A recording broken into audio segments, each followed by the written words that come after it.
to fix Wi-Fi disconnects frequently on Windows 11. Hello everyone, welcome back to our channel. In today's video, I'm going to show you how you can fix if your Wi-Fi disconnects frequently on your Windows 11.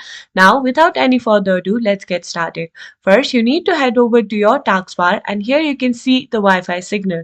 Need to click on it and from here you can see the arrow over here. Need to simply go ahead and click on it.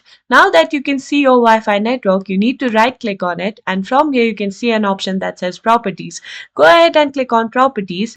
Now that you are here, you can see that the network profile type has been set to public. Make sure that it has been set to private network and this might help you resolve the issue. But if it is not, you need to go to the search option over here and from here you need to go to view network connections.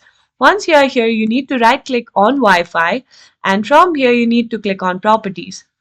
Then you need to simply click on configure and from here you need to click on advanced. Now if you find 802.11d, you need to simply go ahead and enable it and then you need to click on OK and this might help you resolve the issue.